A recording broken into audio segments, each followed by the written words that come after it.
Hello everyone, welcome to Andy Visits. In today's video, we'll be discussing the first movies releasing in theaters after lockdown.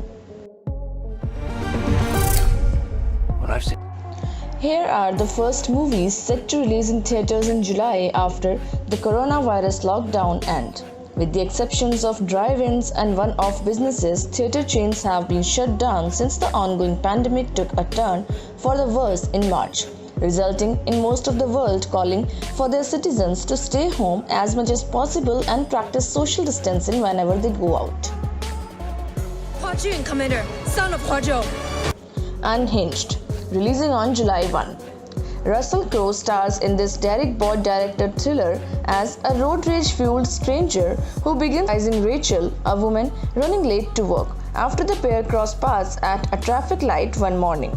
The film sounds like a garden variety B-movie and probably wouldn't have popped up on most people's radar under normal circumstances. However, Solstice Studios bumped it up to July 1 from its previous date in September in May, allowing Unhinged to test the waters as theaters reopen post-lockdown. The Broken Hearts Gallery, releasing on 10th of July.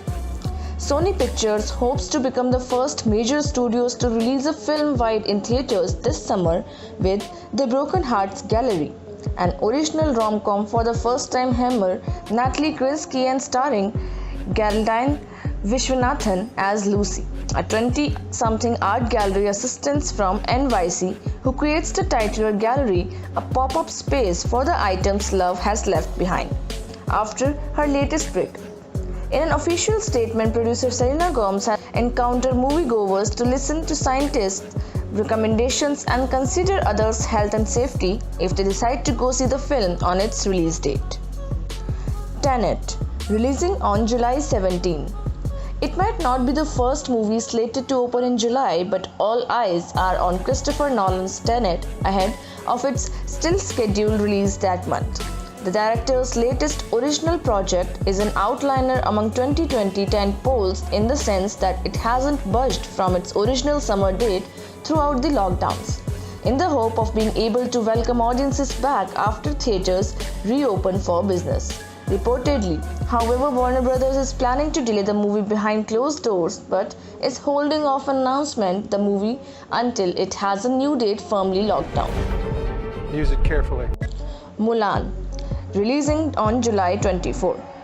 Disney was just a couple weeks away from releasing its live-action remake of its animated Mulan movie in theaters when the lockdown began in March, prompting the studio to delay the film indefinitely before later rescheduling it to open in late July. Even when it did that back in April, many saw it as an overly optimistic move, and doubts about its ability to hit its new date have only grown since then, to the point where a Wall Street analyst has argued it would actually be better for Disney to send Mulan to VOD or than Disney Plus, rather than risking a run in theaters. With about 6 weeks to go until then, the Mouse House is clearly holding off on making a final decision on the matter until the 11th hour. Greenland, releasing on July 31. Rounding out the month of July is Greenland, a disaster thriller that reunites Gerard Butler with his Angel Has Fallen director Rick Roman Vogue. The film is about a family racing to seek shelter as a planet-killing makes its way to Earth and marks the latest entry in a long line of similarly goofy-sounding genre movies of Butler. No doubt distributors STX Films is hoping to appeal to moviegoers who just want to get out of their house after months of being cooped up and enjoy some city-racking spectacle for a couple of hours.